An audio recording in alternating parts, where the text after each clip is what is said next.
tumalon na mga kababayan yung presyo ng mga petroleum products dahil po sa nangyayari ngayon sa Middle East kung saan gumanti na po yung Israel sa Iran.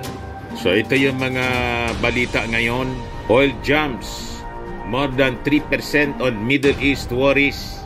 Ito yung sinasabi natin mga kababayan na bantayan natin. Kasi siyempre yung Israel po, pinaulan na ng Iran last week ng mga missiles, daan-daan pong missiles yung pinalipad, pinaulan sa Israel, pati mga nagbabagang mga balita at pagtalakay sa mga isyu na lipunan. Bulsa, opinyon, banat at paglalantad sa katotohanan. Bulsa, what you see is what you get.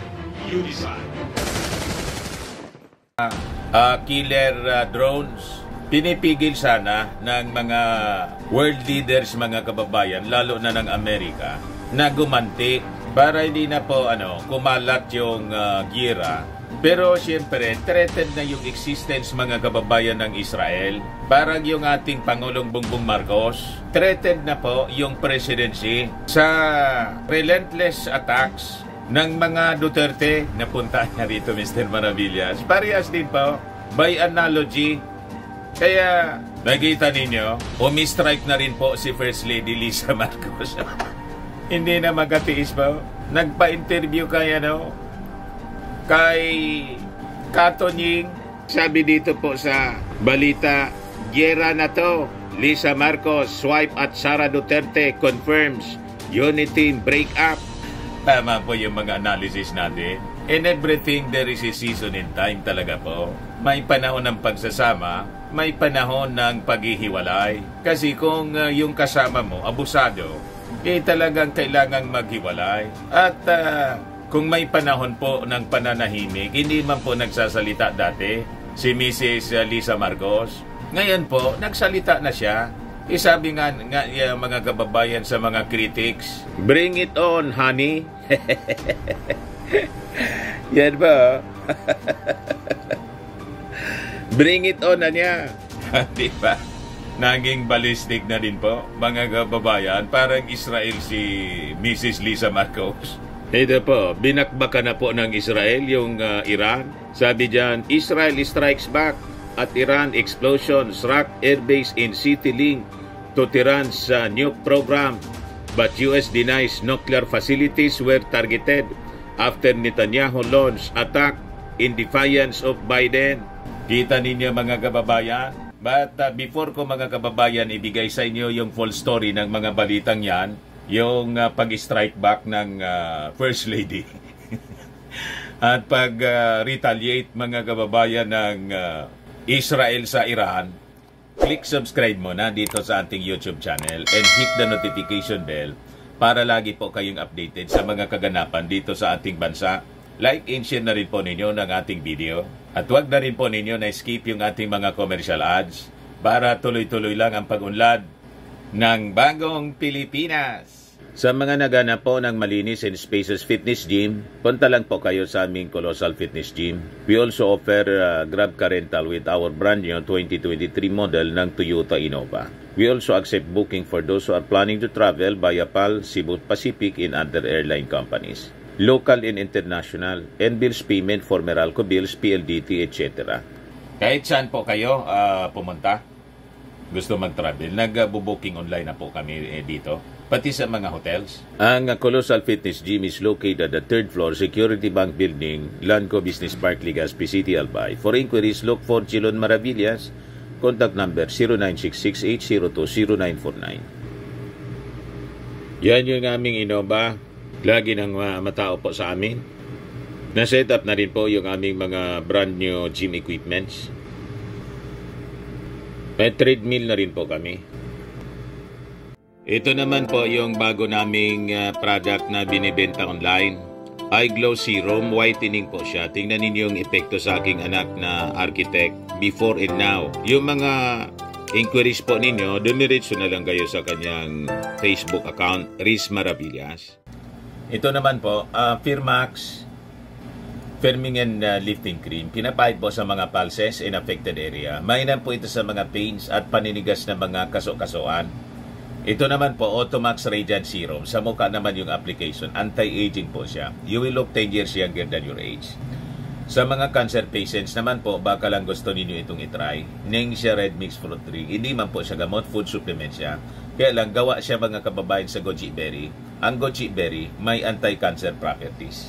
Yung mga inquiries ninyo, dumiritso na lang po kayo sa aming messenger sa Facebook para masagot namin agad.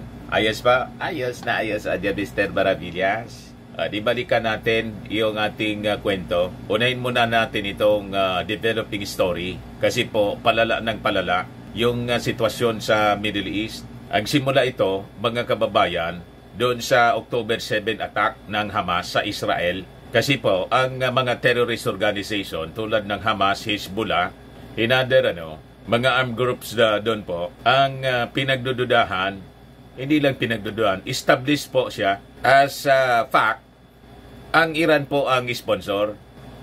Kasi ang objective ng Iran po, i-wipe out ang mga Hudyo, ubusin po sila, i-erase ang Israel sa mapa ng mundo.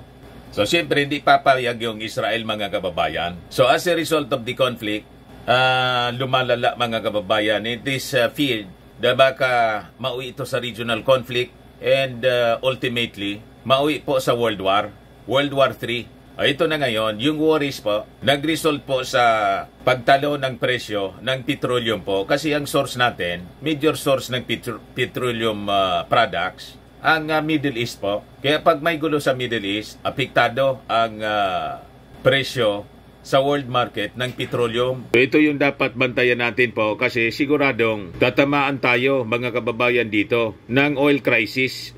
Sabi dito, oil prices surged more than 3% in early Asian trade on Friday following unconfirmed reports of explosion in Iran, Syria and Iraq, sparking fears of an escalation in the Middle East crisis. Confirmed na po siya. Kanina pa kasi ito, nahuli yung balita ng Inquirer. So makikita natin sa mga live reports yung airstrikes na ginawa mga kababayan ng Israel sa Iran. So sabi rito, West Texas immediate jump 3.66% to $85.76 and Brent rose to 3.44% to $90.11. The reports come after a missile attack on Israel by Iran last weekend that Israel's Army Chief General Herzi Halevi warned would be met with a response. So ito na nga po, mga kababayan, gumanti na nga po yung Israel. Sabi rito sa report ng Daily Mail, Israel strikes back at Iran. Explosions rock airbase in city linked to Tehran's nuke program. But US denies nuclear facilities were targeted after Netanyahu launched attack in defiance of Biden. So, si Biden sana kinukumbinsi si Netanyahu, wag ka na gumanti. Anyway, wala mang namatay nang paulanan yung Iran ng mga missiles po. Around 300 to 500 missiles po yung pinaulan po. Pero because of the Iron Dome po, magaling ang technology po ng Israel, superior military and technology. So wala pong namatay. Kaya wag ka na niyang gumanti. Hindi pumayag yung Israel po kasi threatened yung kanilang existence. To the minds of Netanyahu, importante niyang ma-destroy yung nuclear facility ng Iran kasi ayaw nila na makadevelop siya ng kahit isang nuclear warhead. Kasi pag nangyari yon, it will be a disaster for Israel. So hindi papayag po ang Israel. Kaya ito ngayon ang ginagawa po nila. So sabi dito, explosion rang out in the central Iranian city of Isfahan around 5 a.m. local time. Ganila lang po. Iranian officials and state media outlets downplayed the scale of the attack. The city of Isfahan in central Iran was struck at 5 a.m. local time with Israeli projectiles reported to have targeted an Air Force base near Isfahan, which long has been home to Iran's fleet of American-made F-14 Tomcats purchased before the 1979 Islamic Revolution. A base near the city hosts one of Iran's nuclear facilities, although U.S. military sources reportedly said the target was not believed to be nuclear. Siyempre, dina-downplay mga kababayan ng Amerika yung mga developing story sa retaliatory attack na ginawa ng Israel para hindi na lumala. Pero alam nila, yun ang target po ng Israel talaga. So ito yung makikita ng mga images mga kababayan as a result of the explosion. So ganyan mga kababayan ang makikita doon. So sabi dyan, Israeli National Security Minister Itamar Ben-Gvir, who previously said his country should go berserk on Iran, posted on a one-word statement on X following the strikes feeble. Iranian officials meanwhile told Reuters that Iran has no plan for immediate retaliation against Israel, contradicting statements made by several senior politicians earlier this week. Ayan mga balita po, sketchy siya.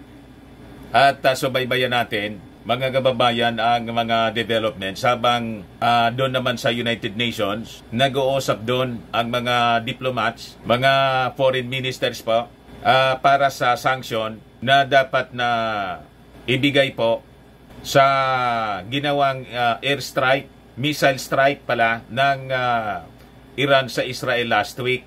Narinig natin kanina yung statement ng Israel, matindi po.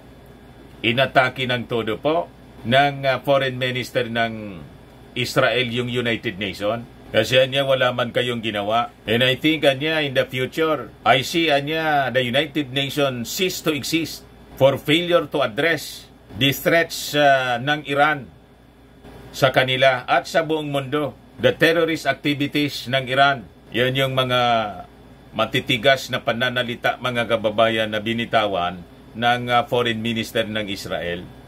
So sabi natin, ito by analogy, napuno na yung Israel mga kababayan.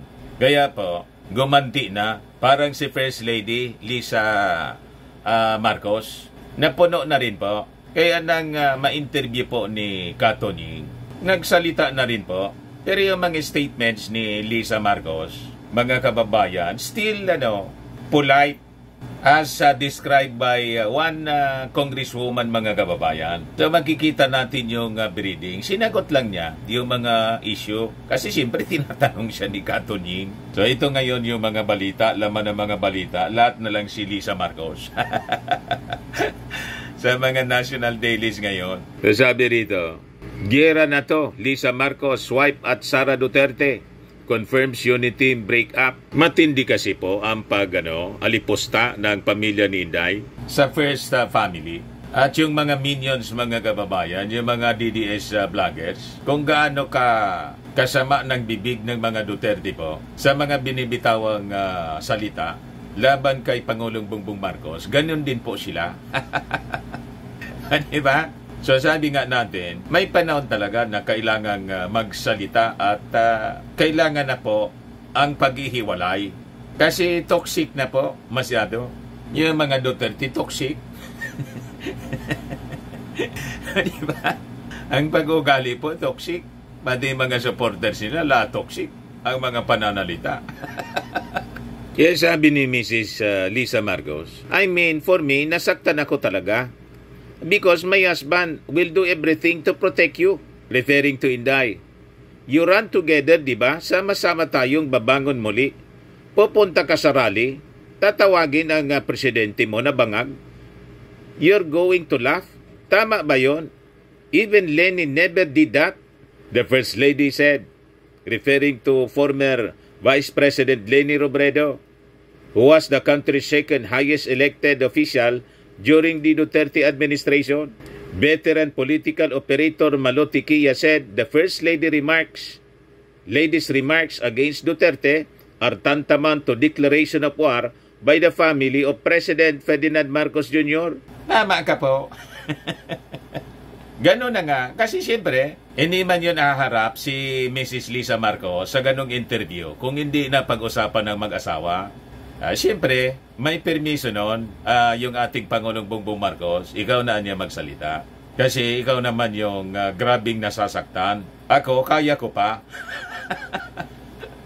Di ba? Sabi nga natin, gusto pang isalba ng ating Pangulong Bongbong Marcos ang kanilang relasyon. Pero sa mga Duterte, kaya lang ayaw tantanan po ng pamilya. Nananadya. Di ba? Kaya nang umalis papuntang Amerika for the trilateral summit, yung ating Pangulo nag-iwan ng statement na medyo matigas. I am horrified with the idea na pumasok sa secret agreement yung dating Pangulong Digong. Ayun, na-trigger po yung mga... Yan man talaga po. At nang umalis yung ating Pangulong Bongbong Marcos with Lisa, hindi na po iniwan mag-isa si Inday. Kasi nga, sabi nga natin, paano mong iiwan as caretaker na mag-isa na ang takbo ni Inday sa rally? Meron niya Mr. Maravillas, nung mag-rally sa Tagum City, hindi na nagpakita doon si Inday. Pati po si Bato, si Bongo, si Robin Padilla, wala doon. O, diba? Umiiwas siguro po, baka madamay sa kamalasan. Kasi po, takaw malas po, itong Pamilya Duterte ngayon. Ngayon, si Pantalyo, nakasama doon, nahaharap sa investigasyon ng Kongreso, pati ng DOJ, for inciting to sedition in rebellion. Sabi ni Mantikilla, Malo Tiquilla, this is tantamount to declaration of war. Tama kayo. So, pero hindi nagsimula nito ang ating Pangulong Bongbong, ang kampo ng pamilya Marcos. Ang nagsimula nito kayo. Kailan niya Mr. Maravilla sa tingin mo nagsimula? Doon sa attempt po ni GMA. Ambition po kasi.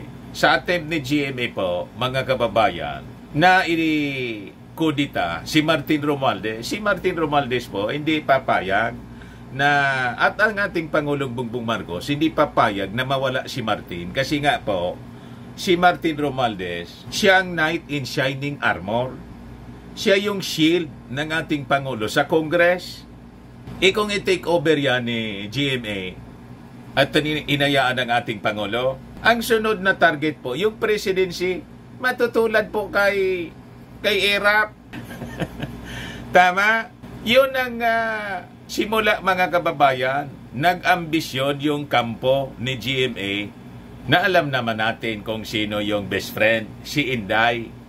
Si Inday, Vice President, na pag natalsik yung ating Pangulo, halimbawa mga kababayan, na-impeach, sino yung uupo? Di ba si Inday?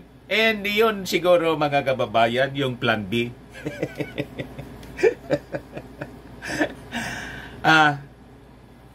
Tama pa yung reading natin? Hindi lumaban si Inday for president kasi nakita nila, mga kababayan, manipis, matataloan niya. Kaya nag-vice president muna. Pero may plan B. Natunugan mga kababayan ni Martin. Tinanggal mga kababayan si kasi nagsumbong yung mga congressmen.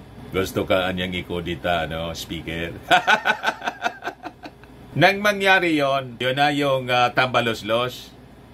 Humiwalay mga kababayan si Inday sa lakas at narinig na ninyo yung tambaloslos. At ang sumunod, siyempre, baka magamit yung confidential funds, in-strip si Inday ng Congress ng confidential funds. Doon na lumala.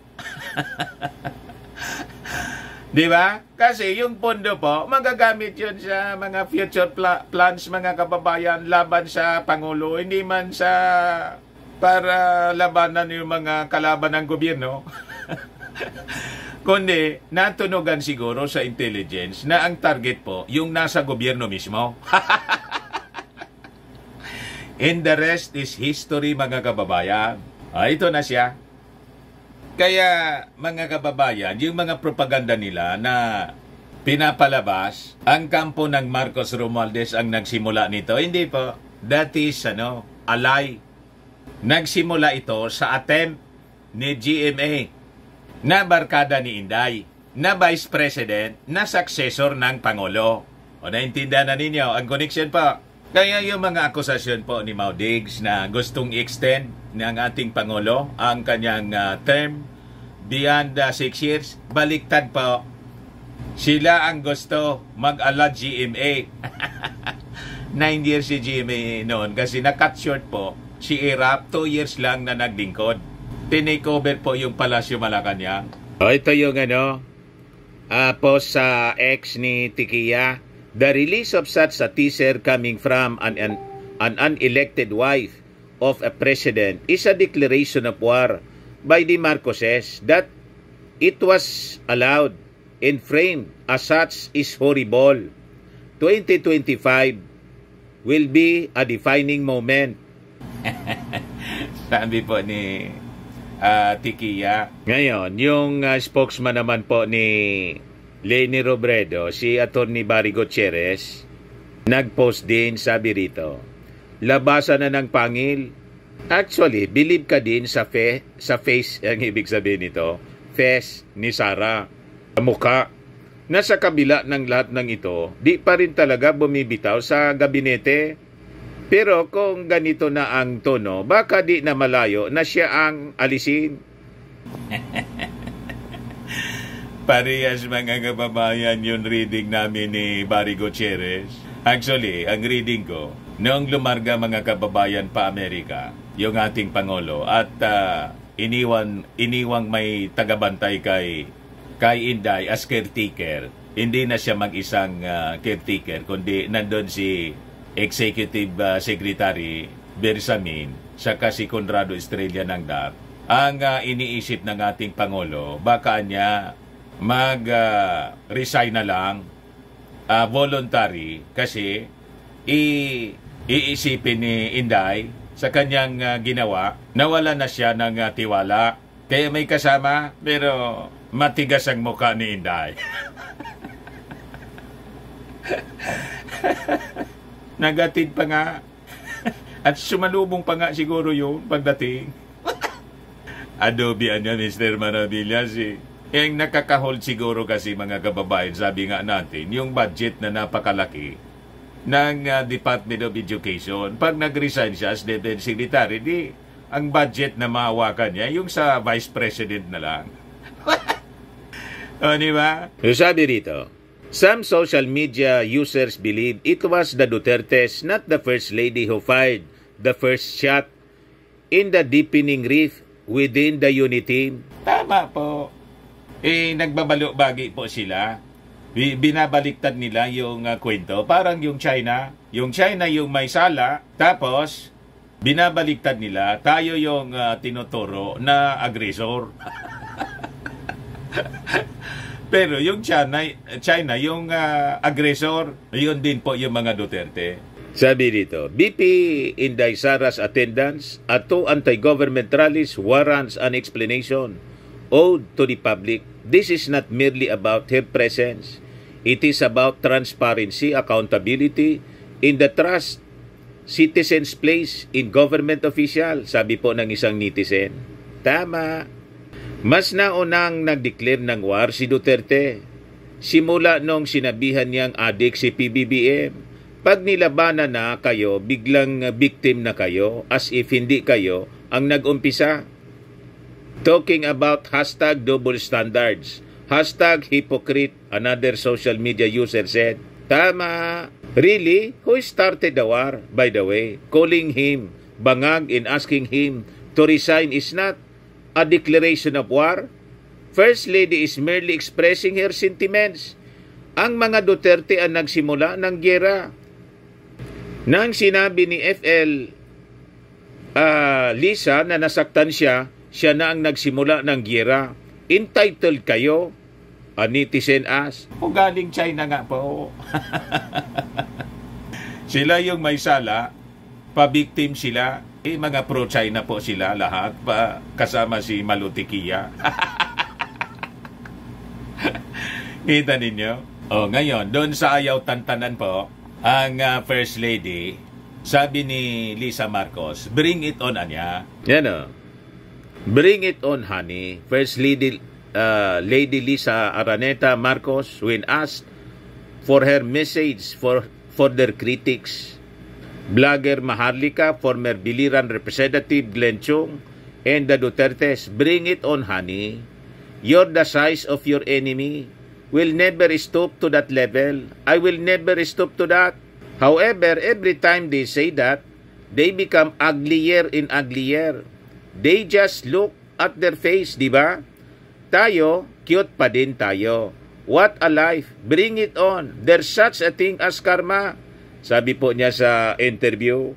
Ngayon, ang ginawa ng mga pro-Duterte po, ng mga followers nila sa social media, gumawa ng mga memes. Ginawang palaka po si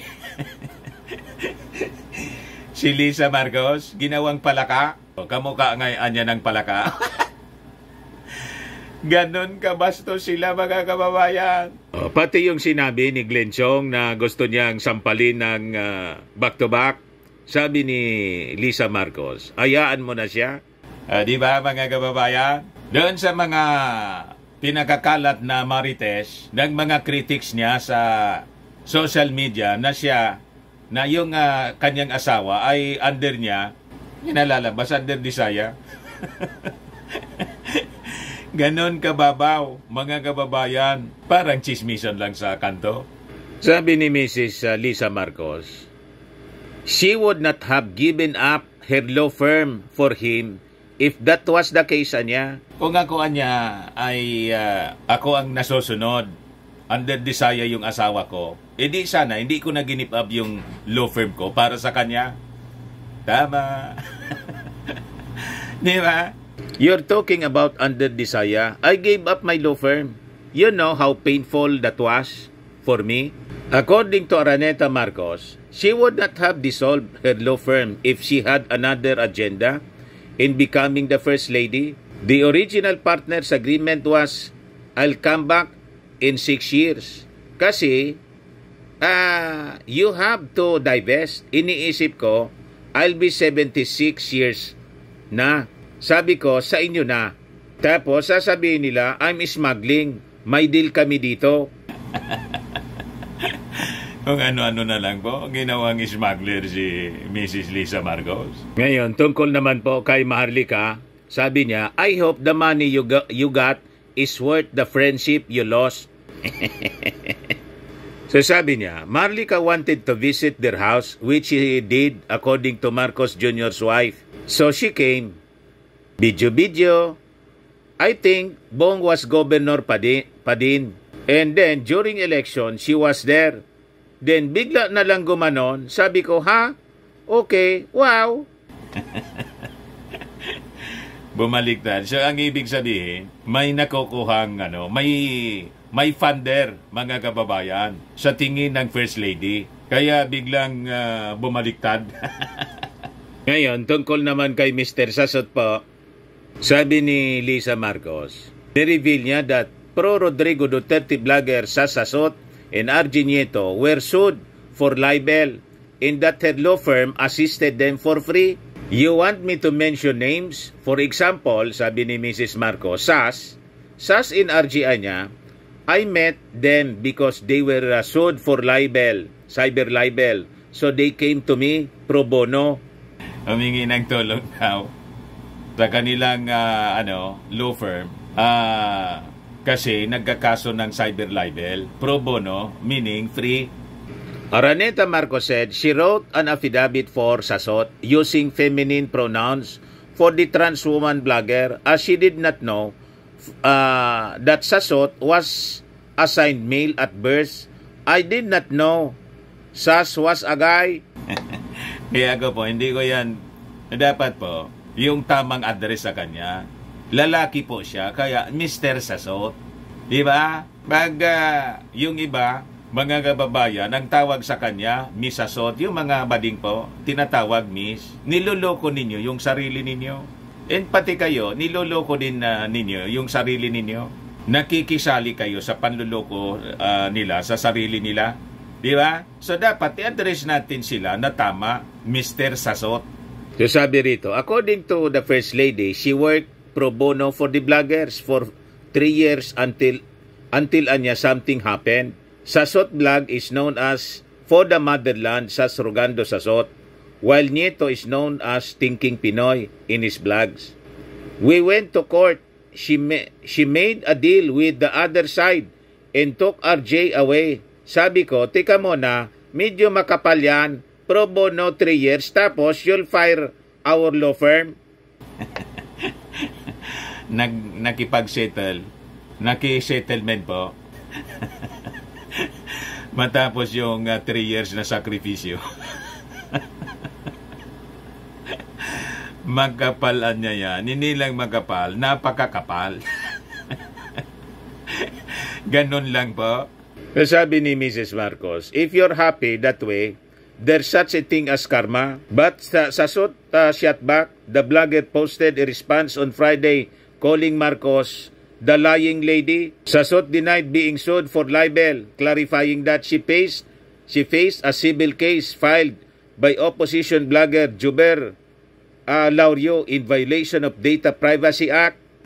At first, it was just RJ Nieto whom your law office handled because he had an ongoing cyber libel case filed by then Senator Antonio Trillanes. Yes, it was pro bono, but I believe it was mutual help. We were helping your family bring to the public details of your side of the electoral protest you filed against Vice President Leni Robredo, which mainstream media was not keen on covering, said Sasot in a lengthy Facebook post. Sasot said that bloggers like her defended the Marcos family for 6 years. Diyan niya, Mr. Maravillas, yung masasabi mo doon. Nakalimutan lang siguro. Siyempre, hindi na na-recall ng tama ni Mrs. Marcos kung civil case yung kaso o cyber libel. Interview, impronto. Hindi nangahulugan na nagsinungaling si Mrs. Lisa Marcos. Pero yung pro bono, inaccept mo naman na libre. At saka, kung tinulungan ninyo, ang tanong, humingi ba ng tulong sa inyo? Inassume ninyo na ex-deal kasi tumulong kayo sa pagkukover. Walang ganun po. Wala man siguro kayong usapan na i-defend sila sa election protest. Through your vlogging, kinausap ba kayo para maging defender ng mga Marcoses? But anyway, mga kababayan, so yun po ang mga detalye ng balita. Ang sabi ni Mrs. Lisa Marcos, bring it on, Anya. Sige lang kayo. Pero Anya, Mr. Maravilla, si Inday, anong tingin mo? Namumuro na po si Inday. Hindi na magtatagal.